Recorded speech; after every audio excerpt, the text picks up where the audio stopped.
معاویہ کہتے ہیں بہزی کہ میں نے نبی صلی اللہ علیہ وسلم سے عرض کیا یا رسول اللہ صلی اللہ علیہ وسلم ہم اپنی عورتوں کے کس حصے میں آئیں اور کس حصے کو چھوڑیں. یعنی شوہر بیوی کے تعلق کی بات ہو رہی. یہ بھی ایک بہت آج کے دور کا ہر دور کا مسئلہ ہے، لیکن آج کے دور میں اور بھی گمبھیر ہوتا چلا جا رہا ہے بہت سی چیزوں سے ایکسپوز ہونے کی وجہ سے. تو کیا جائز حد ہے اور کیا نہیں ہے فزیکل ریلیشن شپ کے لیے؟ کس حصے کو استعمال کیا جا سکتا ہے کس کو نہیں، یہ سوال.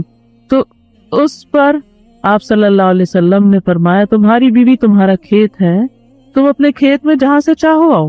جہاں سے چاہو آؤ کا مطلب کیا ہے کہ جہاں سے کلٹیویشن ہو سکتی، یعنی کہ کھیت کے تعلق سے کیا بتایا نساؤکم حرث لکم فأتوا حرثکم انا شئتم. انا شئتم کا مطلب انا جو ہے ظرف زمان و مکان دونوں کے لیے آتا ہے کہ جانے کا کوئی خاص وقت مقرر نہیں کہ یہ دن ہے یا رات ہے، ایسی کوئی پابندی شریعت نے نہیں رکھی. اور اسی طرح جب کھیت کہہ کے بیوی کو بتایا گیا تو اس میں اس کی یعنی کہ اس کی قدر و قیمت اور اس کی حفاظت اور اس کی ترتبزی اور خوشحالی اور وہ ساری چیزیں اپنی جگہ ہیں. پلس یہ بہت ہی حکمت کی بات ہے کہ کھیت میں کچھ اگ جب ہی سکتا ہے جب اس میں بیج ڈالا جائے. تو اب شوہر بیوی کے ساتھ کیسا تعلق قائم کرے کہ اولاد پیدا ہو سکے؟ وہ اورل سیکس سے تو نہیں ہو سکتا، وہ اینل سیکس سے بھی نہیں ہو سکتا. obviously understood ہے کہ انا کا مطلب یہاں کیا ہے. ٹھیک ہے، یعنی یہ وہ باتیں کہ جن کو بہت لفظوں کو کھول کھول کے نہیں بولا جا سکتا، لیکن اٹس انڈرسٹوڈ. تو آپ نے کہا جہاں سے چاہو، یعنی کوئی رکاوٹ نہیں، ممانعت نہیں. اس کا یہ مطلب نہیں کہ ناجائز حدود فلان کے کہو کہ اس کی بھی ممانعت نہیں. البتہ جب تم کھاؤ تو اسے کھلاؤ. یعنی کہ شوہر خود آؤٹنگ ڈائننگ کے لیے چلا جائے اور بیوی کو کہے کہ بس گھر میں پکا لو اپنے لیے اور کھا لو، تو صرف دوستوں کے ساتھ رہے. دس از ناٹ رائٹ. بیوی کو بھی لے کے جائے اور ساس بھی بہو کو جانے دے. جب تم کھاؤ تو اسے بھی کھلاؤ، جب پہناؤ تو اسے بھی پہناؤ. کا مطلب یہ ہے کہ عید آئی ہے، اپنے لیے سوٹ لے رہے ہو تو بیوی کو بھی کچھ لے کے دو. یہ ہے ایکوالٹی ایک طرح. اس کے چہرے پہ نہ مارو، اسے گالیاں مت دو، ابیوز نہیں کر سکتے. اور اسے قطع تعلقی اگر کرو، یعنی ویسے تو نہ کرو لیکن اگر کرو تو گھر کی حد تک رکھو. کک آؤٹ نہیں کرو، اعتبار نہیں پھینکو، گھر سے نہیں نکالو. کیونکہ بعض سے اور کہتے ہیں نا، فون پہ کہہ دیتے ہیں گھر چلی جاؤ ماں باپ کے، میں تب گھر میں داخل ہوں آؤں گا ہی نہیں. یہ غلط ہے، ایسے نہیں کرنا چاہیے. اور یہ کیسے مناسب، یہ کیسے ہو سکتا ہے کہ تم اس کے ساتھ یہ سلوک کرو جبکہ تم ایک دوسرے کے پاس حلال طریقے سے آتے ہو؟ یعنی تمہارا ایک جائز تعلق ہے اور پھر تم اس تعلق کو اس طرح خراب کرو. تو بیوی کو مارنے سے متعلق جو قرآن اور حدیث کی روشنی میں جو حکم ہے وہ سامنے. پھر اسی طرح غلام کو مارنے کی ممانعت، نوکر کو، غلام کو، اس کو بھی نہیں مارنا چاہیے. ابو مسعود بدری سے روایت ہے کہ میں اپنے غلام کو کوڑے کے ساتھ مار رہا تھا کہ میں نے اپنے پیچھے سے آواز سنی، اے ابو مسعود جان لو. اور میں غصے کی وجہ سے آواز سمجھ نہ سکا، یعنی ایسے مار رہا تھا کہ مجھے نہیں سمجھ آئے کہ کس نے پکارا مجھے. جب وہ میرے قریب ہوئے تو وہ رسول اللہ صلی اللہ علیہ وسلم تھے اور آپ فرما رہے تھے جان لو ابو مسعود، جان لو ابو مسعود.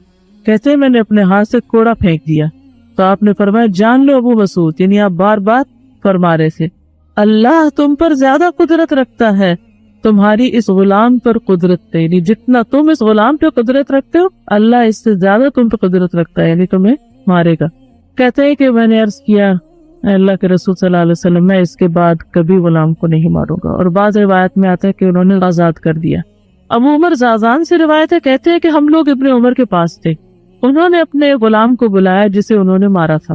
انہوں نے اس کی پیٹھ کھول کر دیکھی، کہا کیا تمہیں تکلیف ہو رہی ہے؟ اس نے کہا نہیں. اس کے بعد ابن عمر نے غلام کو آزاد کر دیا اور ایک تنکا زمین سے اٹھایا اور کہا کہ مجھے اس کا اتنا بھی اجر نہیں ملے گا جتنا اس تنکے کا وزن ہے. میں نے کہا ابو عبد الرحمن آپ ایسے کیوں کہہ رہے ہیں؟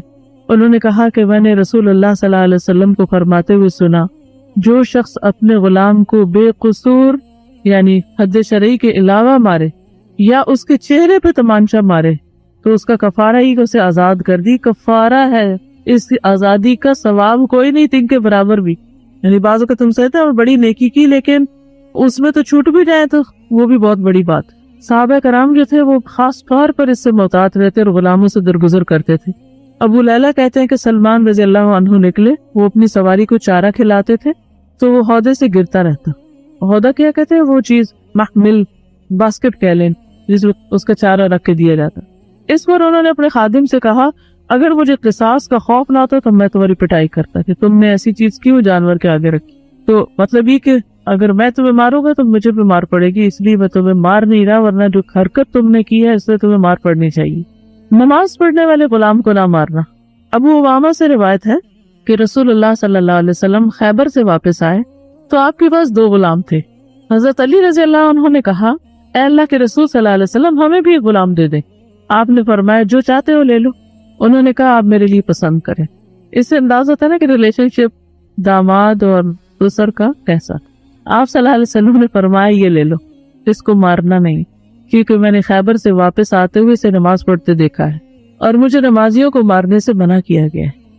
ہمارے ہاں مشکل یہ ہے کہ اسلام کے ساتھ تقدس کا ایک ایسا، یعنی انبیاء علیہ السلام ہو یا ان کی ازدواجی اور ذاتی زندگی، ان سب کو ہم نے تقدس کے ایسے آئینے میں دیکھا ہے کہ جس میں ان کا انسان ہونا نقشے سے نکال دیا گیا، جبکہ ان کی ساری نیکی، تقوی اور پاکیزگی میں خوبصورت بات یہ کہ وہ انسان تھے اور ہم جیسے ہی تھے انسان ہونے کے ناطے. انسانی ضروریات ہم جیسی تھیں، کھانا پینا اور باقی خواہشات وغیرہ. لیکن ان کی بڑائی کیوں ہے کہ انہوں نے ان تمام چیزوں کے بارے میں اللہ تعالیٰ کی مرضی کو مکمل طور پر اپنایا. ہماری خیر اور بھلائی بھی اسی میں ہے کہ ان معاملات میں بھی اللہ اور اس کے رسول صلی اللہ علیہ وسلم کی طرف سے آئی ہوئی رہنمائی کو ہم پوری طرح اپنائیں تاکہ شرع صدر کے ساتھ، یکسوئی کے ساتھ عبادات ہو سکیں. بعض اوقات جب صحیح دین کے مسائل کا علم نہیں ہوتا تو جو حلال امور ہوتے ہیں، جو جائز رخصتیں ہوتی ہیں، وہ بھی نہیں اویل کرتے کہ کہیں گناہ نہ ہو جائے، اور بعض اوقات ان کو گناہ سمجھ کر نہیں کرتے حالانکہ وہ گناہ نہیں ہوتے اور اپنے آپ کو ایک آزادی سے محروم رکھتے ہیں. تو اس لیے کوئی حرج نہیں اگر چند باتیں ایسی سمجھ لی جائیں. جنابت کے مسائل. جنابت کہتے ہیں ناپاکی کی اس حالت کو جو احتلام اور جماع کی وجہ سے ہوتی ہے. احتلام کہتے ہیں ویٹ ڈریم کو، یعنی سوتے ہوئے جسم سے ڈسچارج کا ہونا. اس میں مسئلہ یہ ہے کہ عورت یا مرد کو احتلام ہو تو غسل واجب ہو جاتا ہے. اس کی وضاحت آگے آئے گی. اگلا مسئلہ ہے مزی کے آنے سے غسل واجب نہیں ہوتا بلکہ استنجا کر کے وضو کرنا ہی کافی ہے. ان علی رضی اللہ عنہ قال كنت رجلا مذاء فكنت استحي ان اسأل النبي صلی اللہ علیہ وسلم لمكان ابنته فامرت المقداد بن الاسود رضی اللہ عنہ فسأله فقال یغسل ذکرہ ویتوضأ. رواہ مسلم. حضرت علی رضی اللہ تعالیٰ عنہ کہتے ہیں کہ مجھے مزی کی شکایت تھی. مزی ہوتا ہے عام حالات میں ویٹ ڈسچارج ہونا. میں نبی صلی اللہ علیہ وسلم سے مسئلہ دریافت کرنے میں شرم محسوس کرتا تھا کیونکہ آپ کی بیٹی میرے نکاح میں تھی. میں نے حضرت مقداد بن اسود رضی اللہ تعالیٰ عنہ سے درخواست کی کہ وہ رسول اللہ صلی اللہ علیہ وسلم سے مسئلہ دریافت کریں. چنانچہ حضرت مقداد رضی اللہ تعالیٰ عنہ نے آپ سے مسئلہ دریافت کیا تو آپ صلی اللہ علیہ وسلم نے فرمایا کہ پیشاب کی جگہ دھو کر وضو کر لیا کریں، اس سے طہارت ہو جاتی ہے. یعنی عام ویٹ ڈسچارج جو ہے اس سے ناپاکی یا جنابت نہیں ہوتی، اس میں نہانا ضروری نہیں ہوتا.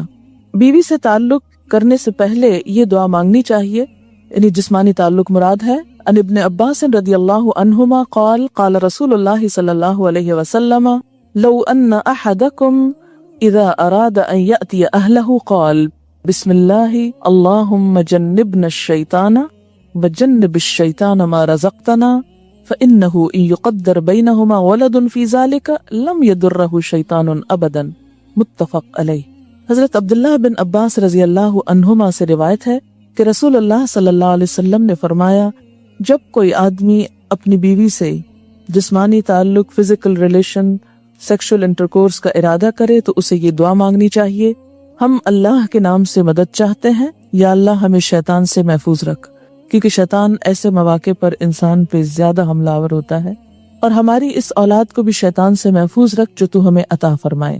یہ دعا پڑھنے کے بعد والدین کو اللہ تعالیٰ جو اولاد دے گا وہ شیطان کے شر سے ہمیشہ محفوظ رہے گی. اسے بخاری اور مسلم نے روایت کیا ہے. دوبارہ فزیکل ریلیشن سے قبل وضو کرنا مستحب ہے. مستحب کا مطلب پسندیدہ ہے، فرض نہیں ہے. عن ابی سعید الخدری رضی اللہ عنہ قال قال رسول اللہ صلی اللہ علیہ وسلم اذا اتا احدکم اہلہ ثم اراد ان یعود فلیتوضأ، رواہ مسلم۔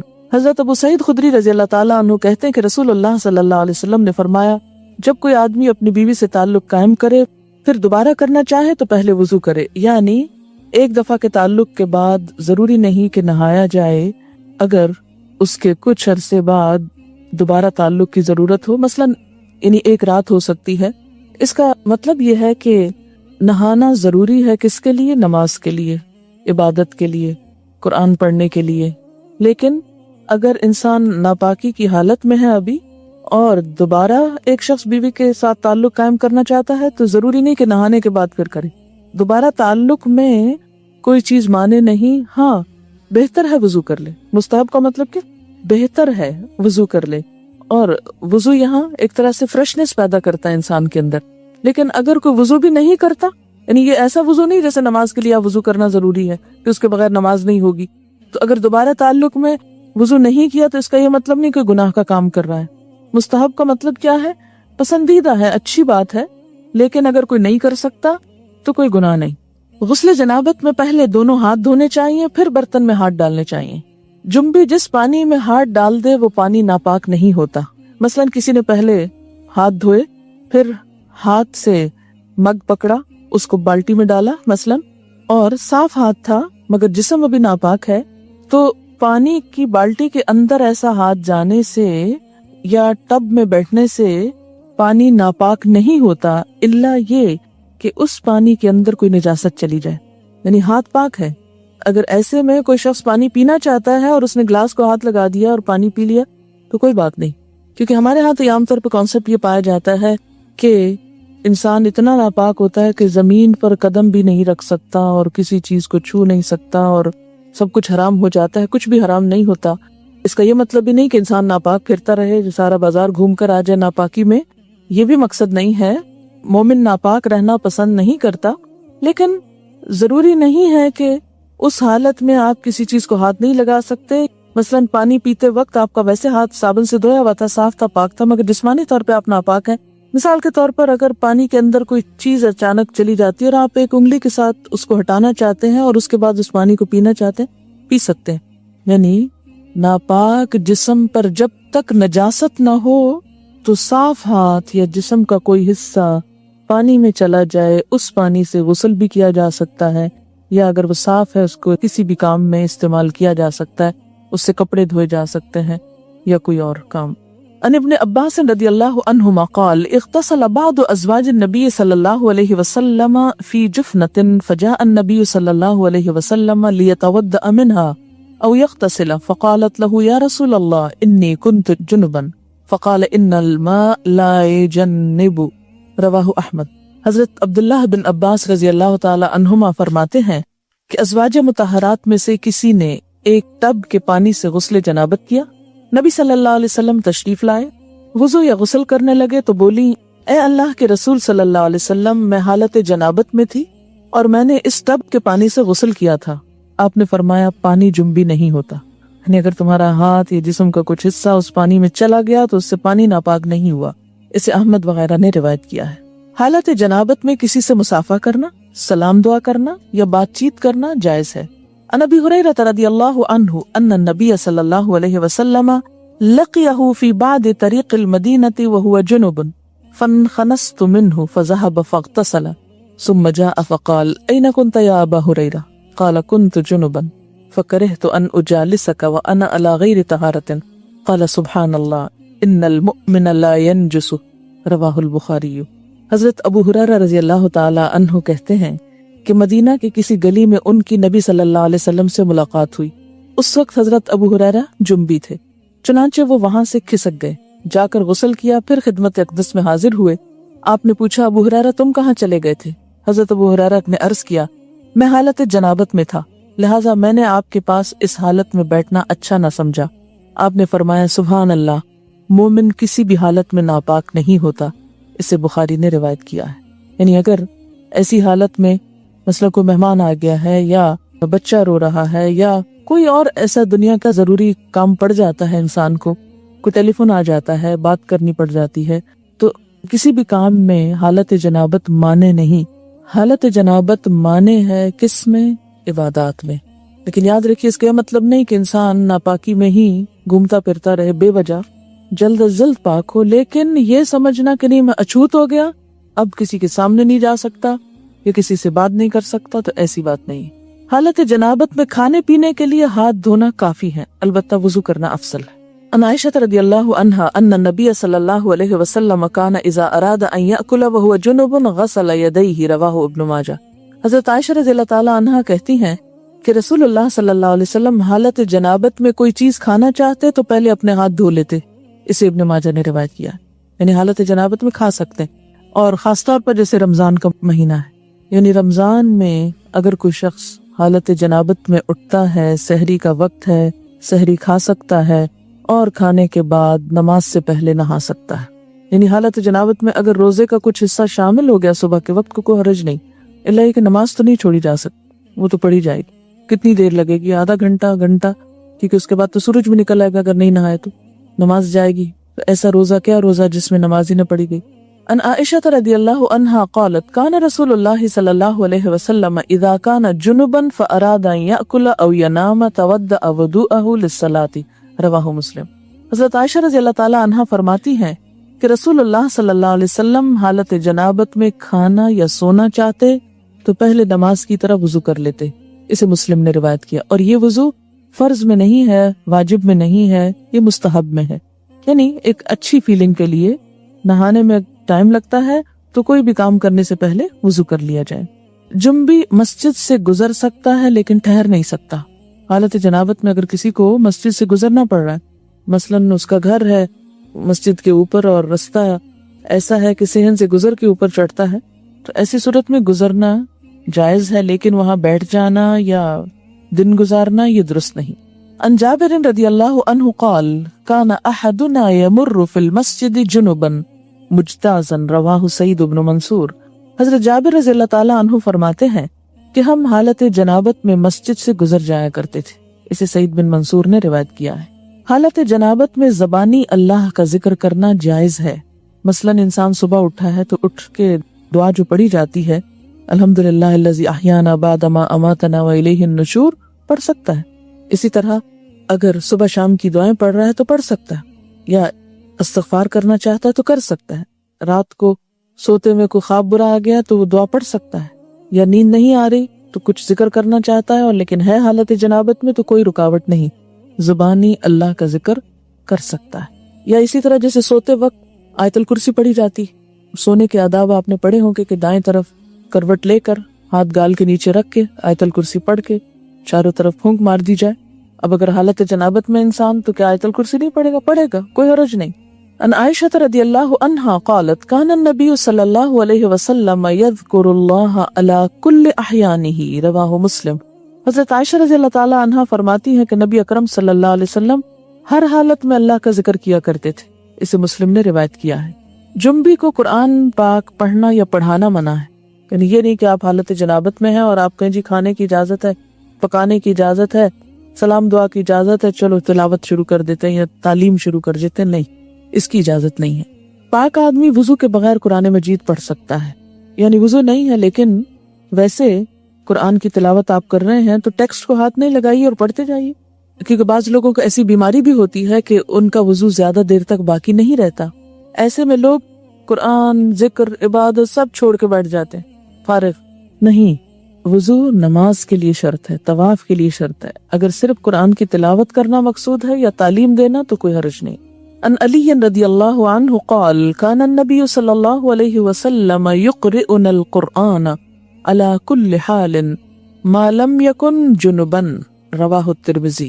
حضرت علی رضی اللہ تعالی عنہ فرماتے ہیں کہ نبی اکرم صلی اللہ علیہ وسلم حالت جنابت کے علاوہ ہر حال میں ہمیں قرآن مجید پڑھایا کرتے تھے، یعنی وضو کے بغیر بھی.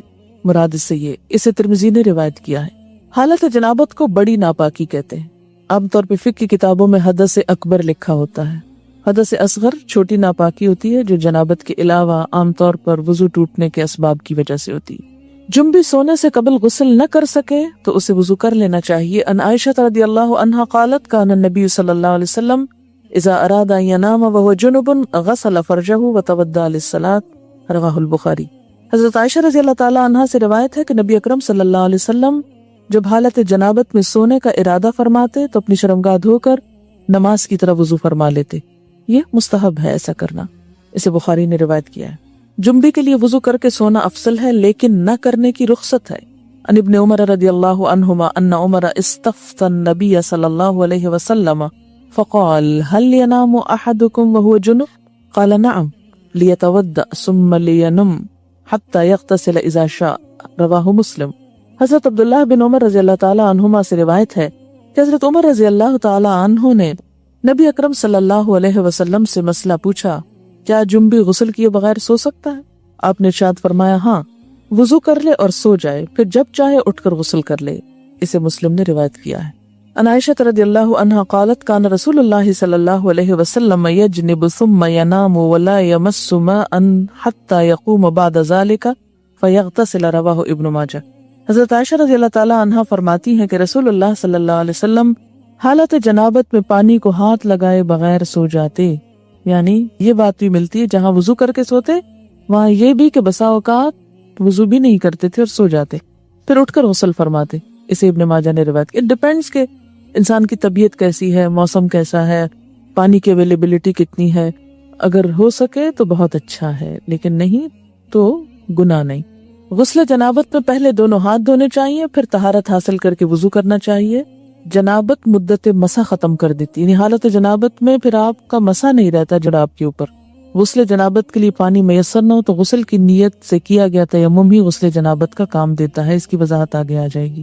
سوال ہے، کیا حالت جنابت میں بچے کو دودھ پلا سکتے ہیں؟ جی ہاں، پلا سکتے ہیں، لیکن افضل ہے کوشش کریں کہ اس کے بغیر پلائیں، اور آپ نیت کر لیں تو ہو بھی جائے گا. لیکن بسا اوقات ایسا ہوتا ہے کہ کوئی سرونٹ نہیں، کوئی ہیلپر نہیں، بچے اوپر تلے ہیں، ایک ایک دو دو ساتھ ساتھ، تو پھر اس میں بہت سی ایسی چیزیں انسان چاہنے کے باوجود کر نہیں سکتا، تو دودھ ناپاک نہیں ہوتا. صرف یہ ہے کہ کیفیت کا فرق ہے. نہانے کے بعد جو انسان کی کیفیت ہوتی ہے اس میں ایک اطمینان اور سکون کی کیفیت ہوتی ہے.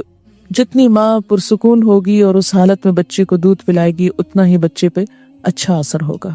سنا ہے، کہا جاتا ہے کہ بعض مائیں وضو کے بغیر بھی نہیں پلاتی تھیں، لیکن آج کے دور میں تو اگر کوئی حالت جنابت کے بغیر ہی پلا لے تو بھی بڑی بات ہے. حالت جنابت یا ناپاکی کی حالت میں کسی مسجد کو وزٹ کرنے کے لیے جایا جا سکتا ہے. مثلا اگر آپ ایز اے ٹورسٹ گئے ہیں ترکی اور طرح طرح کی مسجدیں دیکھ رہے ہیں ایک کے بعد ایک، اور اس میں آپ پیریڈز کی حالت میں ہیں، تو گزرنے کی حد تک گزرتے ہوئے دیکھ لیں، کوئی حرج نہیں. لیکن بیٹھے نہیں، وہاں زیادہ دیر رکے نہیں. جیسے گزرنے کی بات آئی نا، تو ٹورسٹ کے اس حالت میں بھی کیا ہوتا ہے کہ مثلا آپ گزر رہے ہیں ادھر سے ادھر، اور بالکل عین مصلی کے قریب نہ جائیں، دور دور سے سارا آگے پیچھے دیکھ لیں، کیونکہ ایسے مواقع بھی بعض اوقات نہیں ملتے. اس لیے کہ ناپاکی کی حالت میں ایک پاک جگہ پر بیٹھ کر وہ اس کی ایک کیفیت میں فرق آتا ہے. حالت جنابت میں اگر غسل سے پہلے کوئی آ جائے اور انسان صاف کپڑے پہن لے تو غسل کے بعد دوبارہ وہی کپڑے پہن سکتے ہیں، یا وہ کپڑے ناپاک ہو جاتے ہیں اور کوئی اور کپڑے پہننا ہوتے ہیں؟ نہیں، جب تک کسی کپڑے کو کوئی نجاست لگی ہوئی نظر نہ آئے یا محسوس نہ ہو اس وقت تک وہ کپڑے پاک ہوتے ہیں اور ان کو دوبارہ نہا کر پہن سکتے ہیں. ہم نے آج تک ایسے مسائل کا ذکر اپنے گھروں اسکولوں میں کبھی نہیں سنا، اس لیے آج یہ پڑھتے ہوئے بہت مشکل پیش آ رہی ہے.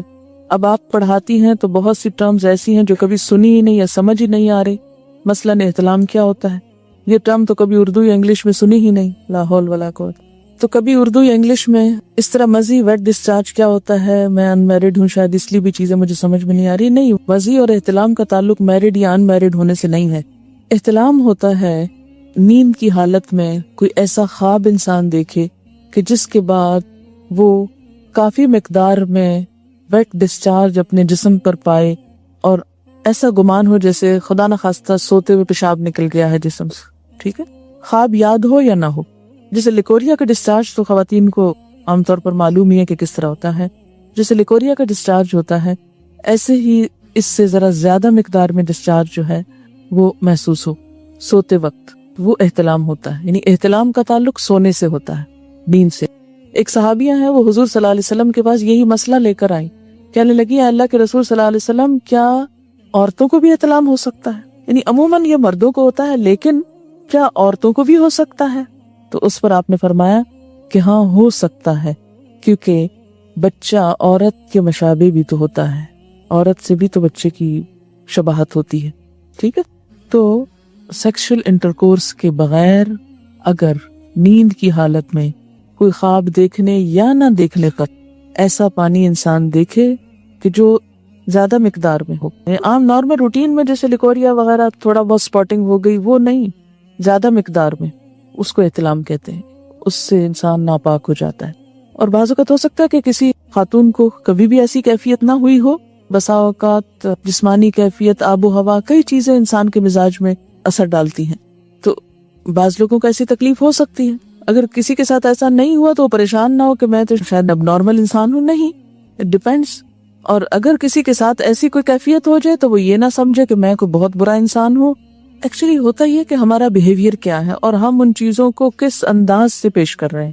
اگر آپ اس کو فطری چیز سمجھے تو آپ کو کچھ بھی اس میں نہیں فیل ہوگا۔ پھر مثلاً ایک میڈیکل کا اسٹوڈنٹ جو ہے وہ جب ڈائسیکشن شروع کرتا ہے، ٹھیک ہے، اس شروع میں بہت گھبراہٹ اور بہت پریشانی ہوتی، لیکن ایک ایک پارٹ، اور آپ دیکھیں کہ جو ہماری بچیاں کو ایجوکیشن میں پڑھتی ہیں وہاں تو عورت مرد سب مل کر ایک کام کر رہے ہوتے ہیں، اور وہاں تو کبھی کسی نے کہا کہ یہ بہت غلط کام کر رہے ہو آپ۔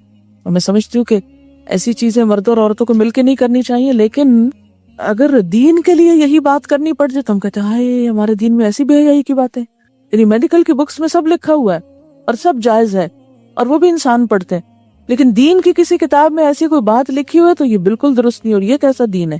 یہ ہمارا ایک بہت نیگیٹو ایٹیچیوڈ ہے معاشرے کے اندر دین کے معاملات میں، جو کہ درست نہیں، اور اس کی وجہ سے کئی بیماریاں پھر پیدا ہوتی، عبادت میں خلل ہوتا ہے۔ ماں ہونے کی حیثیت سے نہ صرف یہ کہ بیٹی، بلکہ اگر بیٹوں کو بھی کوئی اور بتانے والا نہیں تو بہت آرام کے ساتھ آپ ان کو نارمل وے میں بتا سکتے ہیں، کوئی حرج نہیں۔ جی ہاں، ہمارے ہاں عموماً یہ تو اسکولوں میں جیسے سیکس ایجوکیشن ہوتی ہے اور بعض اوقات اتنے بونڈے طریقے سے ہوتی ہے کہ وہ اس کے فائدے کی بجائے کئی نقصان ہوتے، تو اٹ ڈیپینڈس کہ آپ ایک مسئلے کو، ایک پرابلم کو یا ایک چیز کو کس طرح ایکسپلین کرتے ہیں، ٹھیک ہے نا؟ تو خود اپنے اندر پہلے کانفیڈینس پیدا کریں کہ آپ کی نیت کیا ہے ایک بات کرنے کی، کیوں سکھانا چاہتے ہیں، کیوں سمجھانا چاہتے ہیں۔ یہ نہیں کہ آپ خود ساتھ ہنسنا شروع کر دیں اور شرمانا شروع کر دیں اور سب کو ہنسانا شروع کر دیں۔ یہ ہنسنے کی باتیں نہیں، مجھے سمجھ میں نہیں آتی ان باتوں میں سے ہنسنے کی کون سی بات ہے۔ کسی مومن کا یہ مزاج ہی نہیں ہو سکتا کہ وہ ایسی باتوں میں نمبر ایک دلچسپی لے، یا ایسی باتیں مجلسوں میں عام طور پر بلا ضروری ڈسکس کی جائیں یا ان کے نام زبان پر لائے جائیں، نہیں ہونا چاہیے۔ لیکن علم کی حد تک عمل کے لیے ان کا ذکر بھی ضروری ہے، کیونکہ یہ انسانی زندگی سے متعلق چیز ہے۔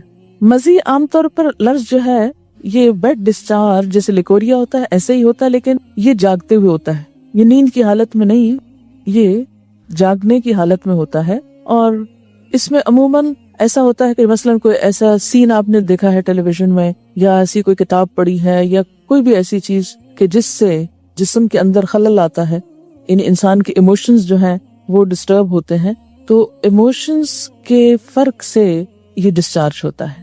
یعنی لیکوریا جو ہوتا ہے بغیر ایموشنز کے ہوتا ہے، لیکن یہ ایموشنل کیفیت کے ساتھ ہوتا ہے۔